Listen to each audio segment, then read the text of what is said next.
Boa noite a todos, sejam todos muito bem-vindos. Vamos que vamos com mais um Pode Constelar. E hoje, gente, estou aqui com uma querida que veio trazer informações poderosas. E você, gente, que tem uma história de vida, que está aí desacreditando da sua vida, fica até o final para você ouvir a história dessa querida, maravilhosa, Muriele Milani, que é uma pessoa assim que ela vai se apresentar, gente, porque ela tem tantas formações que ela vai falar como você se apresenta, querida. Bom, é um prazer enorme estar aqui. Meu. Tenho certeza que tem um propósito maior de nós estarmos reunidos, né? Então, Sim. Boa noite a todo mundo que está curtindo aí. E eu gosto de me apresentar como Muriele Milani, sou filha amada de Deus, sou mãe do Tiago, do Bruno e do Gabriel. Sou vó da Maitê. É vó, gente. E hoje eu estou corretora de imóveis, dou mentoria para corretores de imóveis, desenvolvo corretores. Aliás, eu gosto de desenvolver pessoas em todos os âmbitos, mas eu me apaixonei muito pelas vendas. Me encontrei nas vendas assim. E você atende online, você atende presencial, sim, você palestra? Sim. Eu atendo no 1 a 1.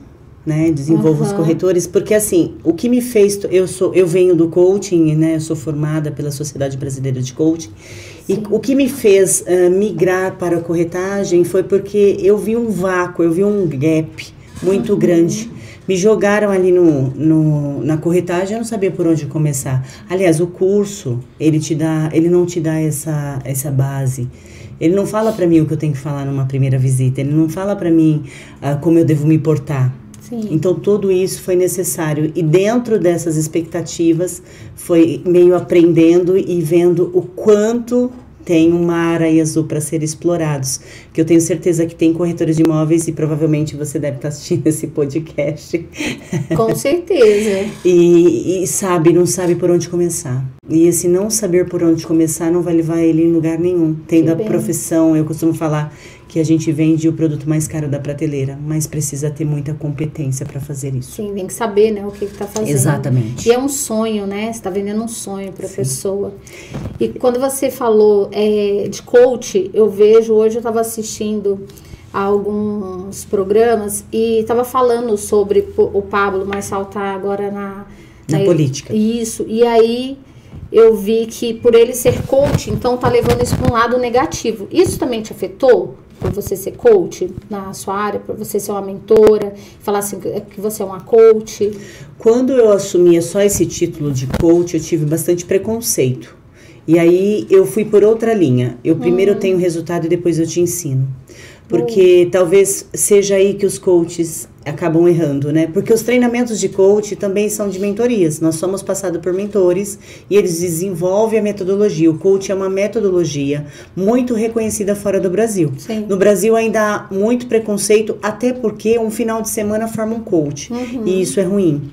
Tá? Para quem leva o coach a sério, para quem é formado por instituições que levam o coach, a metodologia do coach a sério. Sim. Então, o que é o coach? Nada mais é que tarefas e objetivos.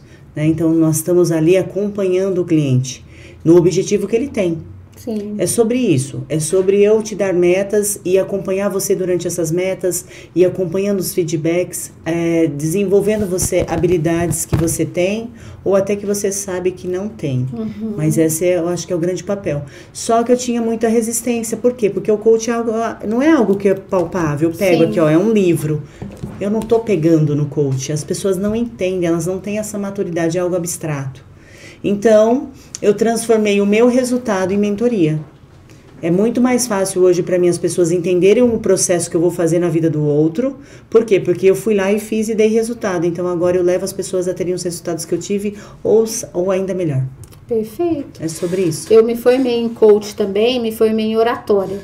Quando eu me formei em coach, comecei a atender, eu tive muito preconceito também. Sim, existe. E hoje eu vi, né, que o Pablo, por ele estar na política, e as pessoas começaram, né, os próprios políticos ali começaram a colocar, ele é um coach, ele é só um coach, como se não fosse nada, né? Um coach é um treinador, né, que treina pessoas para ir para esse objetivo de vida. Como você disse, né, tem pessoas que nem sabem que tem um objetivo de vida. E o principal para a vida de uma pessoa é o objetivo de vida. Eu nem vejo o Pablo como um coach. Eu vejo ele mais como um desenvolvedor da mentalidade. Sim. É diferente. O coach é uma metodologia que você aplica um a um ali, técnica, durante 3 meses. O Pablo não, eu acho que ele veio para quebrar paradigmas. Isso. Né? Então ele trabalha muito a questão da mentalidade, dessa frequência, de ter essa frequência mais alta que é a espiritualidade. Nós somos seres espirituais vivendo aqui uma oportunidade humana. Eu acho que foi uma forma de rotular ele, né? Exato. Como algo, como se fosse negativo. Que Exato. não é. Olha que maravilha, gente. E aí, temos aqui a prova viva, né? Muriel veio trazer uma informação poderosa de vida, porque você estudou o coach, você transformou a sua vida. E como que foi? A sua vida foi fácil? O que que você passou que fez você buscar esse autoconhecimento? Foi bem complicado, porque eu não tinha resultados, né? E eu queria ter muito resultado. E você que de repente está assistindo a gente, você tem buscado mentorias, você tem buscado livros, ou talvez você não sabe nem por onde começar, mas eu tenho certeza que você que está nos ouvindo, nos assistindo nesse momento, você está querendo ter resultados. E aí o grande lance é para que você está querendo ter os resultados. É por você mesmo, é por uma força maior, é para impactar outras pessoas, é para trazer resultado para outras pessoas. Mas no meu caso, não. Eu queria provar para as pessoas que eu tinha conseguido algo. Olha. E enquanto eu estava tentando provar que eu estava conseguindo algo, eu não estava conseguindo nada. Essa era a grande verdade. Então, por muitas vezes eu patinei na minha vida diversas profissões. Eu passei por diversas áreas. Acho que a área que eu fiquei mais tempo foi a da beleza. Eu tive um salão de beleza na Moca, São Paulo. E eu fiquei muito tempo na área da beleza. Fui enfermeira, trabalhei em hospital. E, então passei por várias áreas. Mas sabe o que eu percebia, Mirielle? Que em todas as áreas tinha a ver com pessoas. Eu nunca trabalhei com uma máquina, com uma planilha, com Excel. Eu nunca fiz isso. Eu nunca era eu e uma máquina. Sim. Sempre era eu com uma pessoa. Então era sempre envolvendo pessoas. E aí depois, quando eu tenho acesso ao coaching, isso aconteceu em 2015... Eu tenho acesso ao coach, eu fecho o meu salão e mudo para o interior de São Paulo. E dentro desse processo eu estou dentro de um relacionamento. Eu sou muito feliz e agradecida por ele. Então eu não quero colocar ele aqui como um vilão, porque ele não foi. Ele foi só algo que me fez avançar, me levar para um próximo nível. Sim. Foi um trampolim para mim. É mais uma ferramenta. Exato. Que você tem. Ele foi uma ferramenta, meu ex-marido foi uma ferramenta para mim, o meu mentor mesmo. Ele me treinou muito bem. Ele me treinou para situações difíceis, ele melhorou muito a minha comunicação. Eu sou muito feliz e agradecida, eu torço por ele, eu quero ver o sucesso dele é o sucesso dos meus filhos. Então é muito importante isso para mim. Mas foi dentro desse relacionamento que eu precisava mudar. Porque eu vinha de um homem controlador, até por conta da insegurança que ele tinha. Hoje eu entendo os motivos, né? Sim. Mas na época eu estava vivendo esse relacionamento abusivo. Um relacionamento controlador, eu não podia trabalhar, muito inseguro, me prendia ali e eu estava adoecendo, viva. Com certeza. É isso que acontece em muitas mulheres. Talvez tem mulheres aqui assistindo a gente e talvez a maior dificuldade que você tenha de sair desse relacionamento seja a questão financeira. Porque essa dependência financeira e emocional deste homem abusivo é que faz com que você fique por muitos anos dentro dessa relação, a não ser que passe a vida inteira, porque tem mulheres que não conseguem se desvencilhar. Sim. Ela tá tão machucada, tão ferida, tão diminuída, e foi assim que aconteceu comigo. Eu estava naquele relacionamento porque eu sabia que aquilo era bom como família, para os meus filhos e tudo aquilo que ele podia proporcionar como homem para nós, né, financeiramente. Não era pra você, né? Sim, só que eu comecei a me diminuir, que a tal ponto que eu falei, gente, eu tô me diminuindo tanto pra caber na vida de outra pessoa. E nós mulheres, mulheres que estão nos assistindo agora, não se diminua pra caber na vida de ninguém. Você é única, você é filha única, exclusiva de um pai que não fez você em série. Sim. Fez você como indivíduo, fez você único. Então, quando eu comecei a me incomodar com essa situação de não me reconhecer, de não saber o tipo de pizza que eu queria comer, era sempre sobre o outro. Eu sabia tudo sobre a vida dele e não sabia mais nada sobre a minha vida. Então, aquilo começou a gerar em mim um inconformismo. Sim. E talvez seja esse inconformismo que vai fazer com que você avance. É um confronto interno. E esse confronto veio depois de uma gravidez, de um bebê prematuro, meu filho do meio, Gabriel. E ele nasceu de 28 semanas, e é aquilo que a gente estava conversando aqui nos bastidores, eu sou ligadona. Eu não sei nem como eu tô quieta aqui parada nessa cadeira. Daqui a pouco ela levanta, gente. Eu sou muito ligada, né, no 220 aí, e quando veio esse meu filho, ele exigiu de mim uma pessoa que eu não era. Porque cuidados 100%, eu fui sair com ele tinha 4 meses de idade, e aí começou a gerar em mim uma depressão. Hoje eu sei que era uma depressão, mas no momento estava esvaziando os meus sentidos. Eu não me via naquela vida que eu estava vivendo. Eu não me via naquela família, eu não me via com o meu marido na época, eu não me via com os meus enteados que moravam comigo, eu não me via naquele lugar. Foi como se eu vivesse, você está aqui vivendo essa vida agora e de repente você sai amanhã para viver uma vida completamente diferente. Foi assim quando eu saí do hospital. Então eu tive essa sensação muito ruim dentro de mim. E eu fui me matando aos poucos. Até que um dia não tinha mais sentido viver. E foi quando eu pensei no suicídio. Eu já estava sendo acompanhada. Então você aí que tem alguma pessoa... O suicídio, ele é uma doença bem silenciosa. Você não fica sabendo. E aí você fica sabendo quando a pessoa já efetivou. E aí já não tem mais nada que você possa fazer. Ela é uma doença silenciosa. E é importante entender isso, porque quando há um ponto de melhoria numa pessoa depressiva, aí você tem que ficar mais atento. Sim. Porque eu vinha de uma fase que eu só chorava. A minha mãe e esse meu marido na época muito em cima de mim, porque ficaram preocupados. Eu era uma pessoa cheia de vida e de repente eu entro nesse estado de choro constante, de abandono, de não ter o autocuidado, né? Não fazia mais o cabelo, não queria fazer unha, não pintava cabelo. Chegou até o ponto que eu não tomava mais banho. E nesse momento ali, todos eles tentando me ajudar, e eu entrei para uma terapia, porque eu acho importante os papéis dos psicólogos, dos psiquiatras nesse momento, é importante. Sim. Mas um espiritual que me salvou, tá? Eu estava tomando ali remédios para ansiedade, para depressão, para dormir, e eu utilizei desses próprios remédios para tentar o suicídio. Então eu tomei lá uns 80 comprimidos da minha medicação, que a psicóloga tinha me dado, o psiquiatra, e aquele dia eu decidi não viver e eu acordei bem. É o que eu falo, às vezes você tem a pessoa aí que tá com depressão, e aquele dia que você pensa que ela vai ser o dia diferente, que vai ser o dia que ela vai sair, ela fugiu do normal, ela tá trancada dentro de um quarto, ela tá no escuro e de repente ela começa a sair pra vida, e aí é onde você tem que ficar atento. Porque foi exatamente o que eu fiz. Foi exatamente o caminho que eu percorri. Eu demonstrava para as pessoas uma melhora, mas só eu sabia o que eu estava planejando. Então você ficou bem no período, você mudou o seu comportamento? Porque eu não fiquei bem. Com você, assim, mostrando para as pessoas que você estava bem. As pessoas pensavam que eu estava tendo uma melhora porque eu comecei a... Eu decidi, foi uma decisão, eu não quero mais viver. E não, ninguém não quero sabia, mais viver, ninguém então você sabia. ficou bem com aquela decisão. Então, no dia, eu estava até comentando isso esses dias atrás com a Sara, a minha assistente, que foi realmente isso. Eu comecei a fazer o tratamento que me deram, os comprimidos e tudo mais, só que eu já tinha decidido não viver. Eu tomei a decisão, não quero mais viver. E é uma dor muito profunda, porque o suicida, ele não quer morrer, ele só não quer sentir dor. E ele acha que em outro plano ele não vai sentir aquela dor. Sim. Mas na verdade é sobre a dor. É sobre o vazio interno, é sobre você não se reconhecer, você não se vê importante, você não se vê valorizado.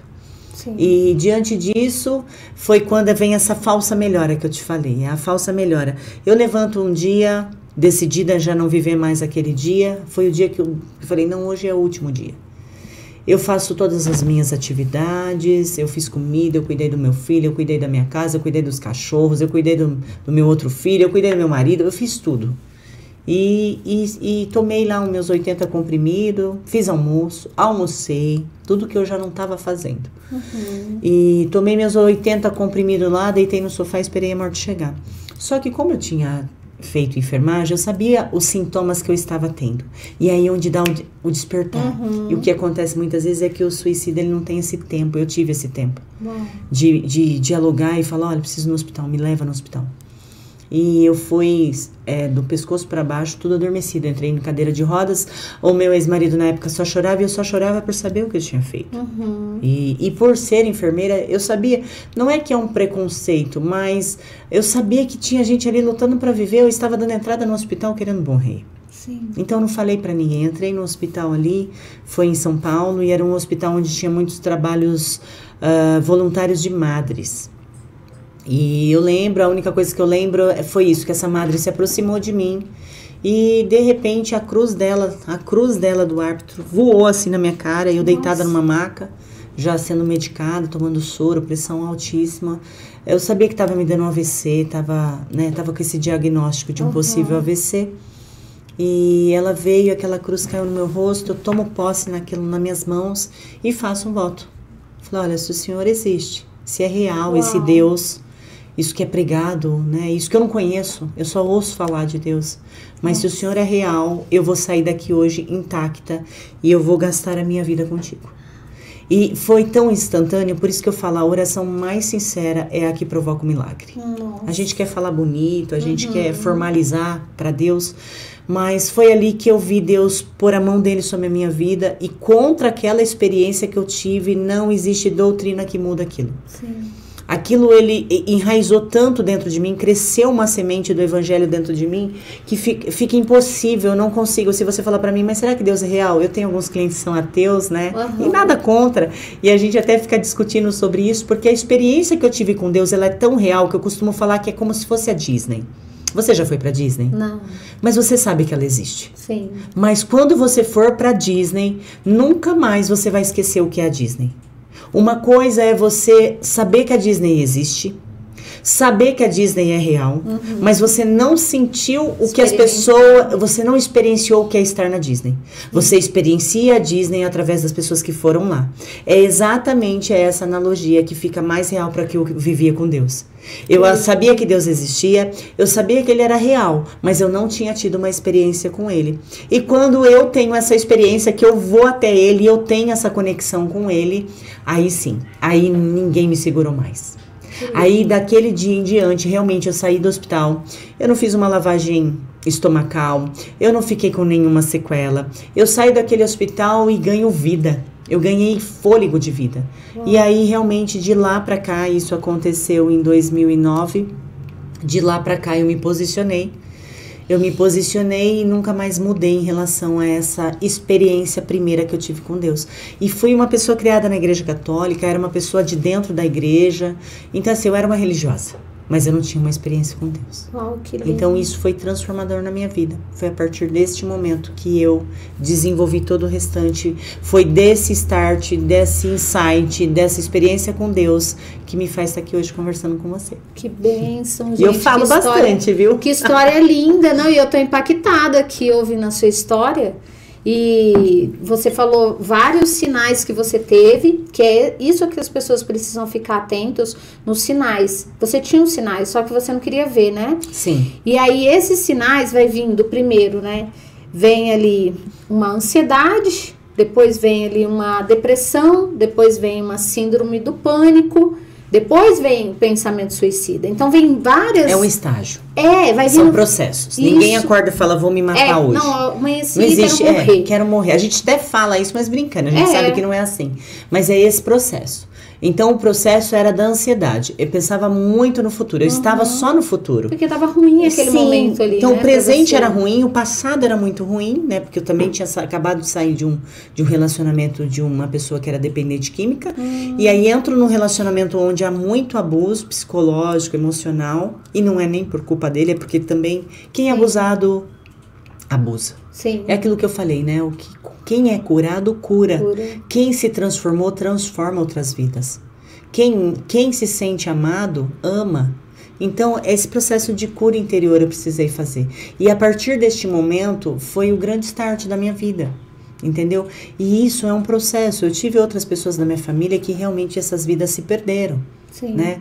E se perde. Dentro da sua família? Dentro da minha família. Outras pessoas que... A minha primeira experiência com suicídio foi a minha professora de catequese, ela era minha prima na época.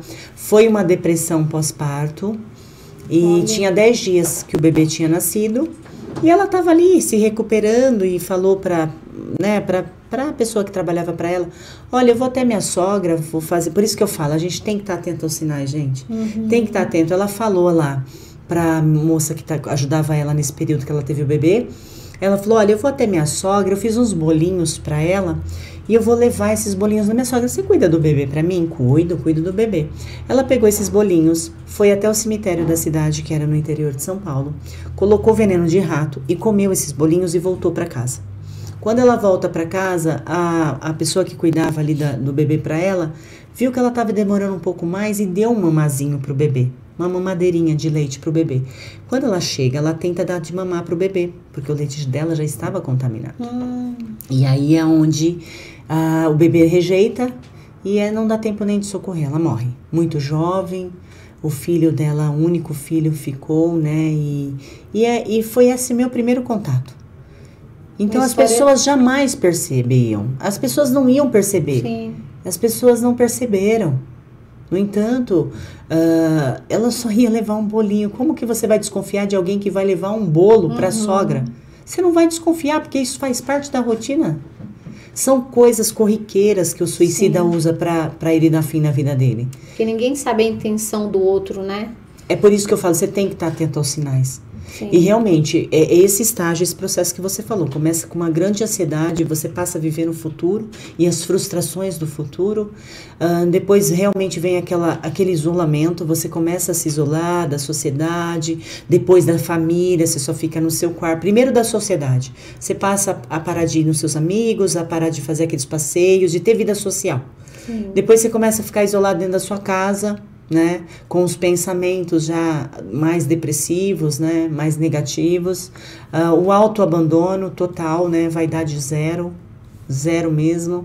No entanto, quando eu fui visitar uma amiga minha, ela falou, nossa, mas você tá bem? Meu filho tinha uns 2 meses.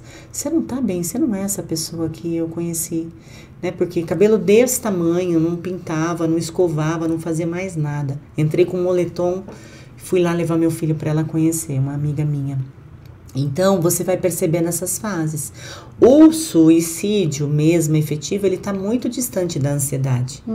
Só que ele é o primeiro processo. Sim. Então, você que sofre com ansiedade, não fique, não deixa passar despercebido, porque vai virar síndrome do pânico. É agressivo, ele é progressivo. A ansiedade pode começar com uma noite sem dormir pensando em um problema. E hoje é o câncer da nossa sociedade. Tomou conta da sociedade. Você vê que as pessoas, todas elas precisam de uma medicação, né? A gente até vê alguns posts, eu vejo algumas brincadeiras na internet, no sentido, não é que você tomou pouca gotinha, né? Não é que você tá triste. E assim, hoje, Merielle, pode reparar, você tem pílula pra tudo. Você quer emagrecer, tem uma pílula. Você quer ser feliz, tem uma pílula. Você quer dormir, tem uma pílula. Você quer ficar acordado, tem uma pílula. Sim. A gente não consegue viver a solitude. As pessoas não conseguem viver o dia mal. Sim. Né? Eu ministro em algumas igrejas e eu percebo que as igrejas também precisam estar atentas a isso. Nós precisamos preparar esse reino. Nós precisamos preparar a fé das pessoas para uma fé racional. Sim. Porque você entra dentro de uma igreja, você fica com a sua emoção muito alta, os louvores, todo aquele contexto, aquela baixa luz, aquilo tudo faz você se conectar com o Pai. Mas superficialmente. Quando vem a luta, quando vem o dia mal, a pessoa não aguenta. Então nós precisamos treinar pessoas para valer. Nós precisamos treinar valentes. Pessoas que vão suportar o dia mal, porque você tem o seu dia mal. Eu ainda tenho dias maus na minha vida. Mas é o que eu vou fazer com o meu dia mal que vai fazer a diferença. Não é sobre o que eu faço nos meus dias bons. Não é sobre o que eu faço nos meus dias que eu tô de bem com a vida. É sobre o que eu vou fazer naquele dia que eu não quero fazer. Sim. É sobre o que eu vou fazer no meu dia mal que vai fazer e trazer resultado para mim. É fazer aquilo que ninguém quer fazer, levantar da cama no dia mal e continuar seguindo a vida. Isso é viver, né? Se falar assim, o que é viver? É isso, são os altos e baixos, como o batimento cardíaco. E falar uma coisa que você falou em relação à medicação, hoje, nos meus atendimentos, eu vejo muito sobre isso. Muitos pais que, eu falo até negligenciar os filhos e negligenciar a si mesmo. Como você precisou passar por um caos, né? Quase não está aqui para contar essa história. Sim. Você precisou passar por isso, sendo que as pessoas tivessem uma consciência, buscassem como? Em mentoria, em terapia, em ferramentas qualquer ferramenta, tem um monte de ferramenta, como você falou que tem as pílulas, tem um monte de ferramentas para poder ajudar a tirar essa pessoa daquele buraco, e quem vai fazer isso são pessoas, porque ninguém sai sozinho, né? Exato. A medicação, ela vai controlar os seus hormônios. A medicação, ela vai atuar no seu sistema nervoso, mas você tem uma alma. Sim. Você tem uma alma, não existe remédio para alma. Não existe remédio para dor na alma, a não ser espiritualidade. Não existe. Você tem que caminhar junto com a medicação, tem que caminhar. Não tô pedindo para você que toma remédio parar de tomar seu remédio, não é sobre isso. É sobre você avançar nas 3 esferas. Sim. Corpo, cuidar do seu corpo, do seu templo. Porque você cuidando do seu físico, você vai gerar dopamina, endorfina. E isso tudo vai ajudar você a sair daquele estado. Mas eu não tinha essa consciência, tá? Sim. Na época eu não tinha essa consciência. Eu vou falar pra você que tá nos assistindo, nunca chegue pra uma pessoa que ela tá passando um processo de depressão e fale assim pra ela: você não tem motivos, olha a sua vida. Olha, você tem essa casa, você tem esse carro, você olha que vida maravilhosa que você tem, você é bonita, você é nova, você é inteligente. Isso não me ajudava em nada. Não ajuda mesmo. E o outro comportamento que não me ajudava em nada era achar que aquilo era uma frescura minha, e não era. Eu sabia que não era uma frescura minha, mas a gente não consegue expressar nossos sentimentos na totalidade. Nem eu estava entendendo o que estava acontecendo dentro de mim. Então, a importância de você que está passando por isso, pedir ajuda. Sim. Peça ajuda, procure alguém que você possa confiar. Confiar de você falar assim, ó, eu tô pensando em me matar hoje. Nesse nível, de que essa pessoa ela vai te ajudar nesse processo. Eu não tive essa pessoa, porque toda vez que eu gostaria de falar realmente o que se passava, as pessoas tinham essa fala pra mim. Falava assim, por quê? Não, mas você imagina, por que você tá assim, você é tão bonita, você é tão nova. Na época eu tinha 26 anos. Você é tão nova, você tem olha, você tá cheia de vida, seu bebezinho pra você cuidar. Tá, isso não me importava. Isso não era o suficiente para que eu não pensasse em me suicidar. Não era o suficiente. E parece assim, você falando, contando a sua história, parece que é longe, né? Mas hoje está muito comum de ver as pessoas tendo esses pensamentos. Então, muitas pessoas que estão assistindo vão falar, cara, nossa, eu tive esse pensamento. Só que uma pessoa, foi cientificamente comprovado, porque eu atendo muitos clientes, principalmente não vou falar empresa aqui, mas tem uma empresa que morre muita gente. Dentro que não dá para explicar aqui para vocês. E ali, direto, tem suicídios. E aí, cientificamente foi comprovado, como você disse, o nosso olho, ele dilata, que é onde a gente tem a consciência. Quando dilata o olho, o que eu fiz? E agora? É o foco. Né?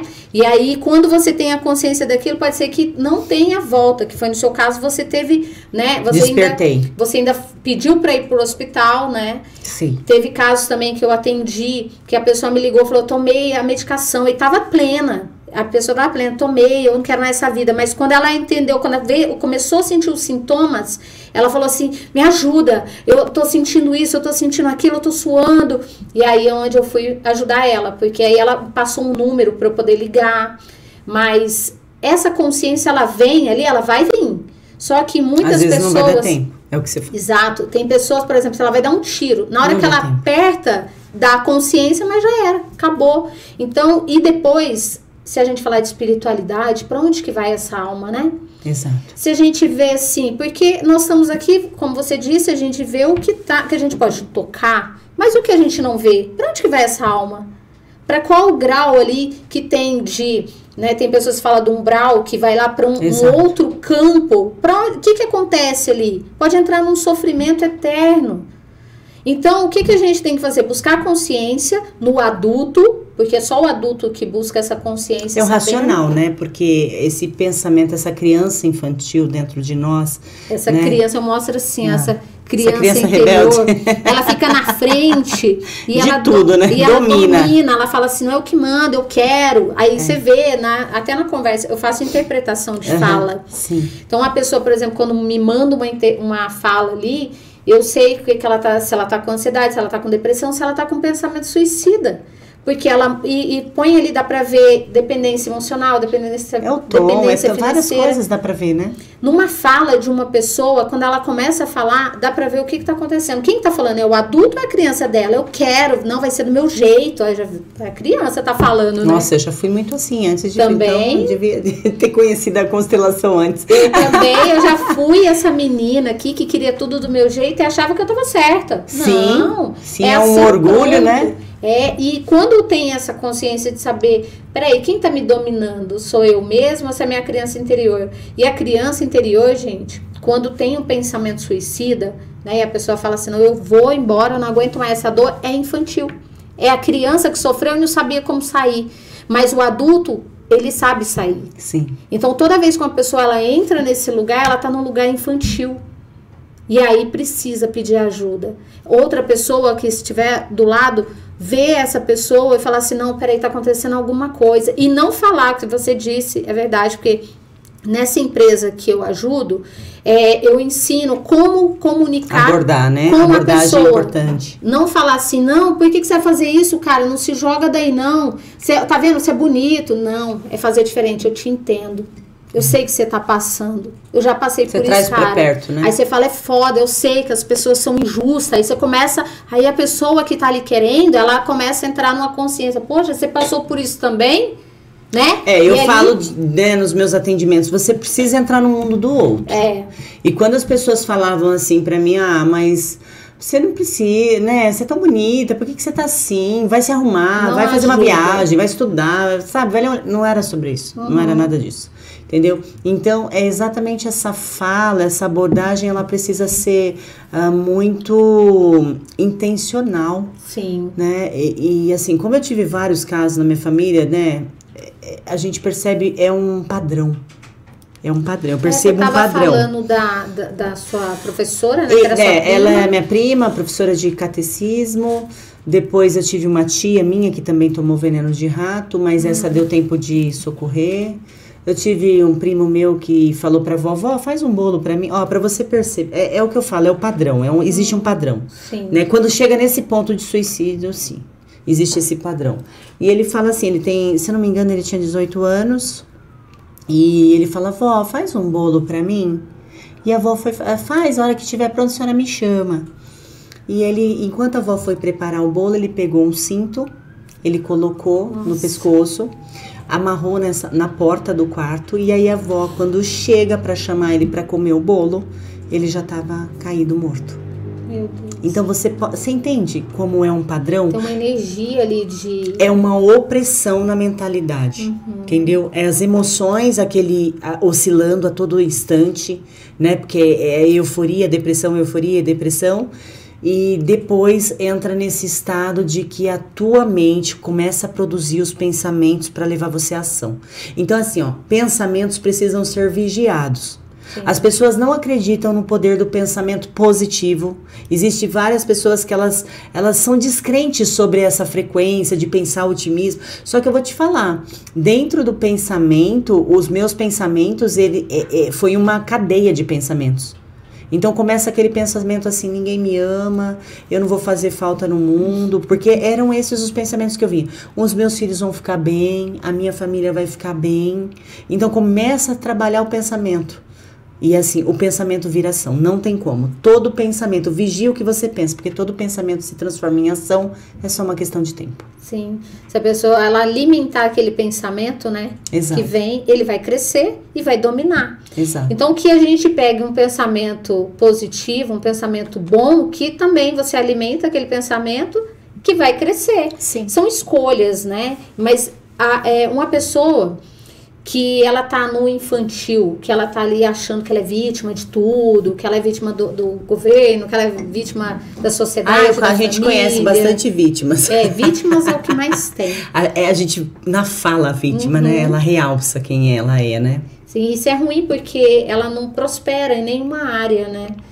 E quando essa pessoa, ela tá nesse infantil, por exemplo, nos seus atendimentos, quando você percebe, você tem ali um norte, um caminho, um passo a passo que você direciona a pessoa para ela acordar? Eu sou muito dura com os meus trainees. Não parece, não. A minha assistente está aqui. Ela tá assim, minha assistente está aqui falando, eu sou muito dura. Porque não é de tapinha nas costas que você vai crescer. Exato. Não é. E desculpa a palavra, mas é um pontapé na bunda que te joga para frente. É impossível você tomar um pontapé na bunda e ficar no mesmo lugar, não tem como. Verdade. A aerodinâmica, a física ali já explica, você vai ter que ir pra frente. Então eu não sou muito de passar a mão na cabeça, mas essa fala da vítima, essa me abomina, essa, né, e assim, eu levo a pessoa a entender que ela tá se vitimizando. Porque eu acho que a vítima é a questão da autorresponsabilidade, e é o que a Meirelles falou, vítimas não prosperam. Eu nunca vi uma vítima vencer. Eu nunca vi. Voltando lá no coach, né? Que o coach é que as pessoas falam, o coach só faz pergunta, mas é com a pergunta que traz a pessoa para o consciente. Na verdade, as perguntas são as respostas, por isso que coach faz bastante pergunta. E quando uma pessoa ela pensa, por exemplo, o coach, né, ou o treinador lá, ele faz uma pergunta, faz a outra pessoa pensar.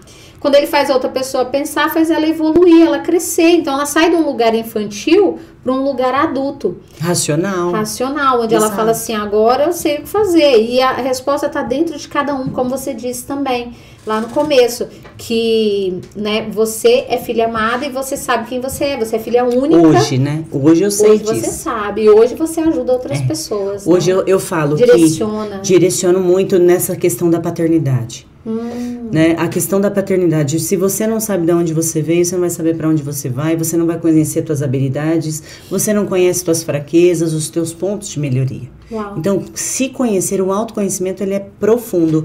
Eu tive recentemente aqui em Alphaville dando uma palestra sobre os 4 princípios da riqueza.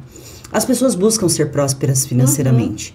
Só que se ela ultrapassa qualquer um desses princípios, se ela negligencia esses princípios, ela não vai conseguir a prosperidade financeira. Sim. Então, e o princípio número 1, espiritualidade. Princípio número 2, família. Princípio número 3, conhecimento de si próprio, de pessoas e do seu negócio. Uau. E o 4 é o network. Esses são os 4 princípios da riqueza que pode ficar para um outro podcast. Pronto.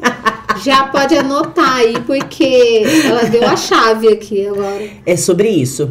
E então entender a minha vulnerabilidade ali quando criança, falando de criança agora, dessa parte infantil, a ausência do meu pai foi terrível para mim. E eu acho que isso em relação à menina, né? Eu sou mãe de 3 meninos, mas os meninos são muito apegados a mim. Agora, eu como filha do meu pai, do veículo, né, que Deus usou aqui para me trazer nessa terra, eu tinha muita dificuldade, porque eu sentia muita falta do meu pai. E eu busquei o meu pai nesses relacionamentos. Com certeza. E eu busquei. E houve uma cura muito profunda, porque nesse meu último relacionamento, eu via o meu ex-marido como ele era o meu pai. Ele me castigava, ele brigava comigo, ele me criticava e eu continuava amando ele. Que é esse pensamento que a gente tem em relação ao nosso pai. Nosso pai nos critica, às vezes muito pai sofre violência com a gente, provoca, né, bate, espanca, humilha, né? A gente sabe que tem situações que tem pessoas que passam por isso dentro das suas casas, Sim. como o pai mesmo, né? Não, a gente pensa que o pai é sempre aquele pai amoroso, mas a gente sabe que não há exceções nisso, né? E meu pai não era assim, meu pai era ausente. Ele não existia no meu contexto familiar. São coisas que marcam, ó. Eu fazia os meus cartõezinhos de Dia dos Pais, como a gente tá aqui né, a gente passou recentemente essa data. Eu levava pra minha mãe, eu não entendia por que eu tinha que levar pra minha mãe. Na minha cabeça, mas com 6, 7 separados? anos. Eram separados. Meus pais separaram, eu tinha 3 anos de idade. Sim. E foi realmente rompido, né? Meu pai foi embora com outra mulher e ele rompeu isso. Então, ele demorou muito pra voltar. Então, eu ficava 2, 3 anos sem ver meu pai. Sua mãe casou de novo? Não, minha mãe ficou muito traumatizada. Sim. A minha mãe se separou do meu pai, ela tinha 24 anos e a minha mãe não conseguiu se relacionar. Ela não conseguiu. Eu acredito que Deus está num processo agora com ela, mas eu acredito que ela tá vendo cura nela. Tá vendo cura nela agora, aos 64 anos. A sua mudança é a mudança dela, né? Porque você é a geração Sim. pra frente. Eu rompi. Eu rompi aqui, o ciclo. Quando você muda, as gerações mudam também. Sim. Eu quebrei o padrão. Eu quebrei o padrão. Isso é... Nossa, isso é maravilhoso. Quando tem essa...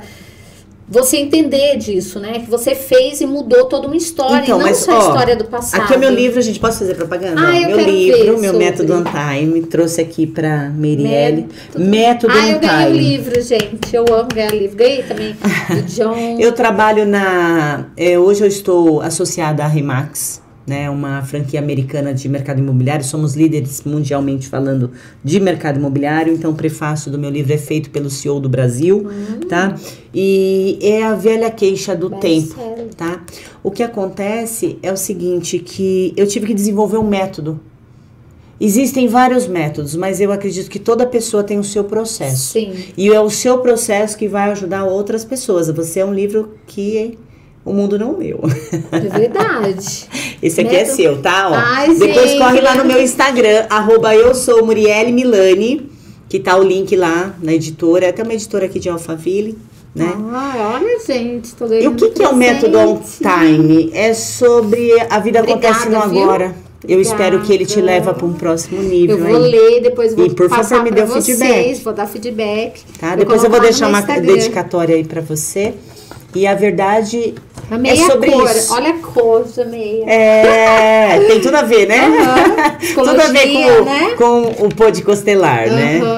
Amei, obrigada. Meu Deus abençoe. Amém, amém. Eu espero que te leve para um próximo nível. Com certeza. E o método On Time foi a minha vivência nesse processo de autoconhecimento. Eu fui pegando uma técnica aqui, uma técnica ali, fui desenvolvendo o método On Time. Antes dele ser livro, ele é um curso na Hotmart. Então eu tenho ele lá. E o que é o método On Time? Não é de mais tempo que você precisa. Não é de mais tempo que você precisa. Então o método On Time vem ensinar esse tempo. Por que On Time? Porque é o agora. É sobre o hoje, é sobre o agora. O On Time, está acontecendo algo no nosso agora.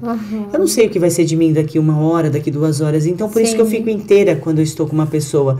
Eu não olho meu celular, até os clientes falam, nossa, mas não estou conseguindo falar com você. Porque se eu estou aqui, eu estou aqui. Eu não estou lá no meu próximo compromisso. Eu estou no On Time, eu estou agora aqui com você, levando essa mensagem para outras pessoas juntamente com você. Então é importante entender que se nós vivermos a nossa vida no hoje, que é o presente que Deus nos deu, é o presente. Todo dia Ele te dá um presente e você acorda reclamando. Ai, que saco, tem que ir pro trabalho. Ai, hoje eu tenho cliente. Ai, mas hoje tá frio.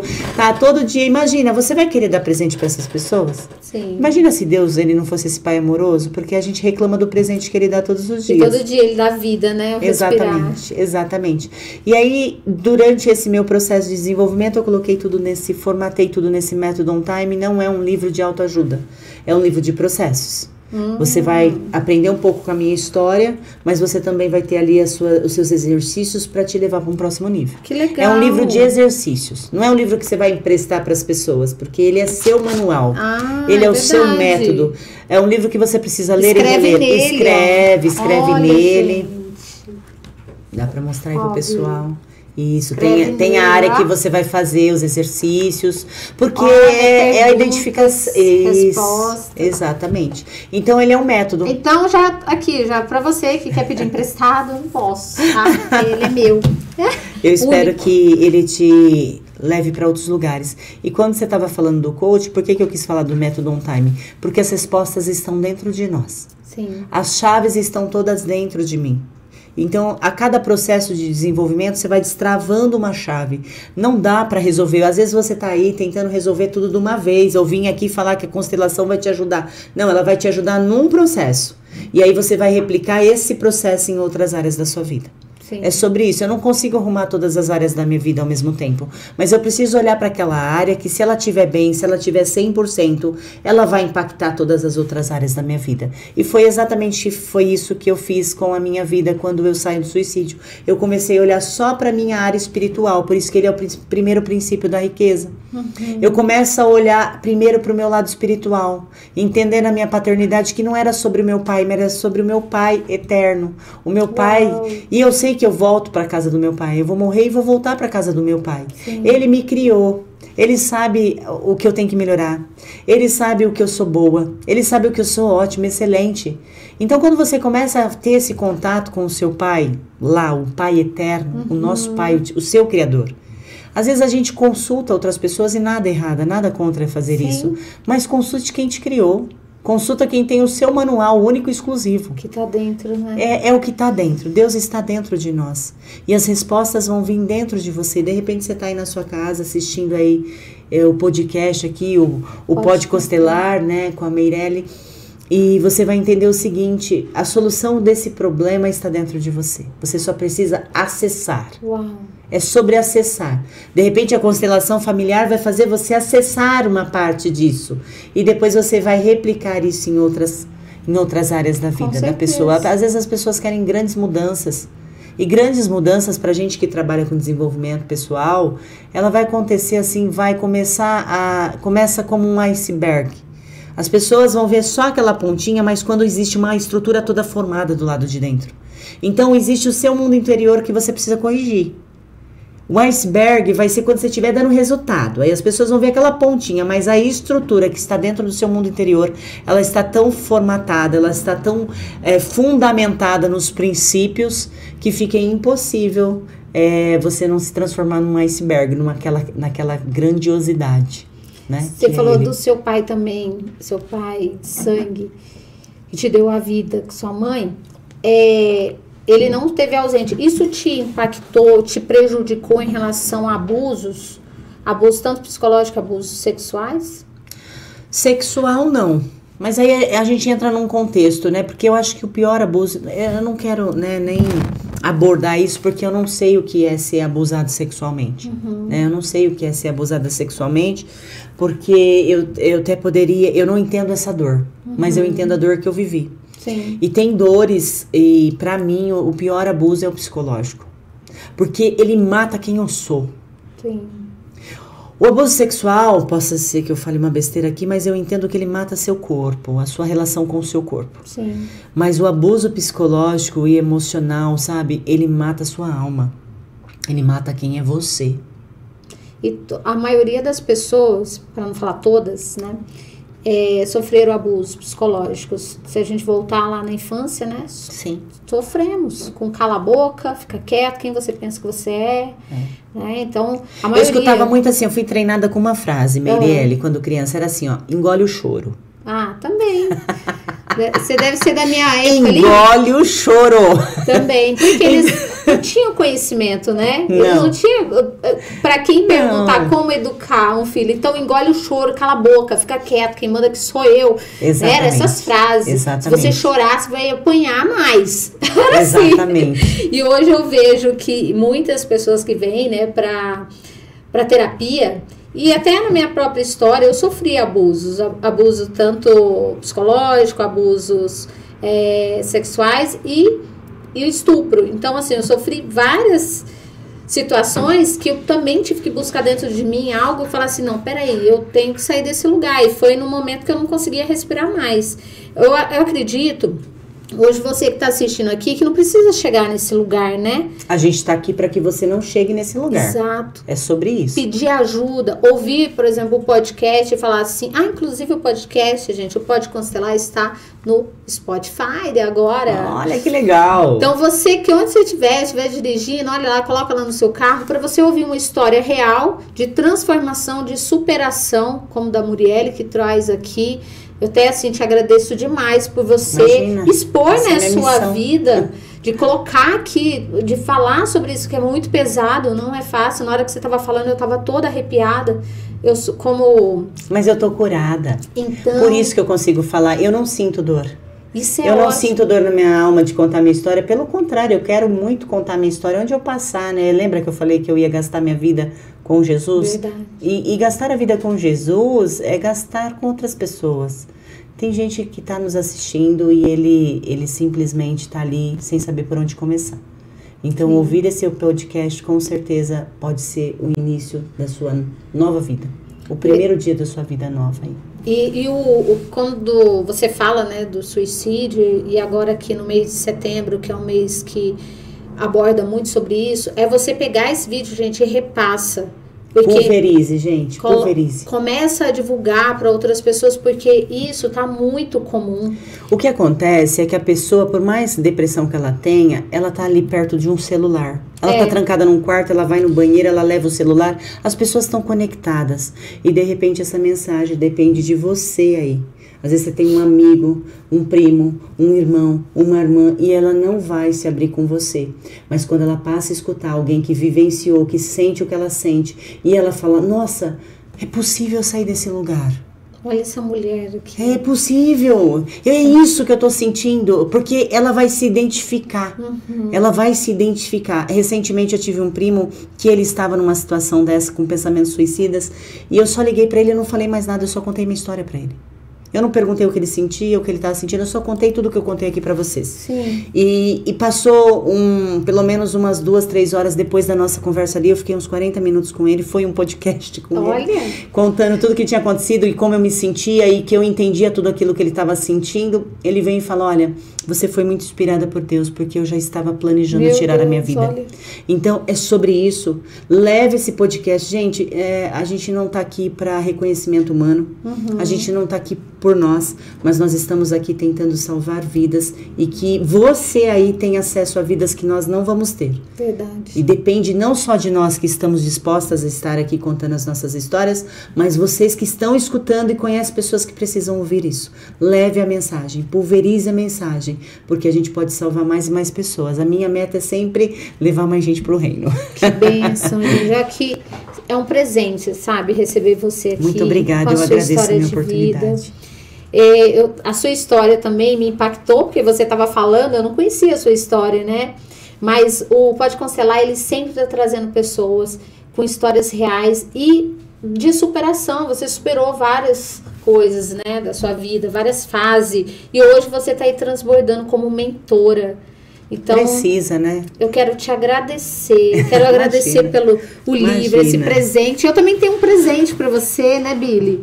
Traz aí um mimo. Eu nem imaginava que eu ia ganhar um mimo do Pode Cancelar, para você lembrar, você falar assim, nossa, eu estive lá, ó, aqui tomando meu eu vou ficar muito mais feliz. Obrigada. Se você que escuta aí o Pode Constelar e levar essa mensagem adiante. Aqui é sobre isso. Pra você. Muito obrigada. Olha, ó, Sara, nossa caneca. Eu tô com a minha assistente aqui, gente. A gente precisa de pessoas. É verdade. Muito obrigada, meu amor, por essa oportunidade e por você ter esse olhar de gastar o seu tempo aí em ouvir histórias que vai impactar outras vidas. É sobre isso. Eu tô aqui também numa missão, sabe?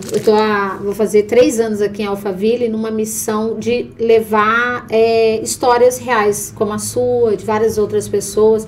Nós estamos aí chegando quase 100 histórias. Olha, já que bacana. De histórias reais. E uma mais assim que você fala, meu Deus, olha, tem pessoas que me chamam e falam assim, Meire, olha a história da Muriele, nossa, ela me ajudou demais, nossa, como que aquela mulher forte. Você está sendo veículo, canal de bênção na vida dessas pessoas. Isso que me inspira. É isso que vai fazer. Quando a pessoa fala comigo... No dia mal você vai lembrar dessas pessoas. Exatamente, porque, como você disse no começo, tem dia que eu falo assim, ai gente, eu vou ter que fazer, vou ter que ir lá, vou ter que gravar. Não que eu gosto, tá? Mas a gente sabe que tem desgaste. Mas tem dia que fala assim, essa semana eu não queria, semana eu queria fazer alguma coisa. Um exemplo. E aí, quando veio um depoimento desse, eu vejo alguém falando alguma coisa, eu falo assim, né, eu vou continuar. E cada vez eu fico mais forte, sabe? No meu propósito, na minha missão. Porque não é sobre você, é sobre as vidas que vão ser impactadas através de você. Deus precisa usar alguém. Ele não está aqui, ele está através de você. Eu costumo falar que nós somos imparáveis. E por que nós somos imparáveis? E você que está nos escutando, você é um imparável.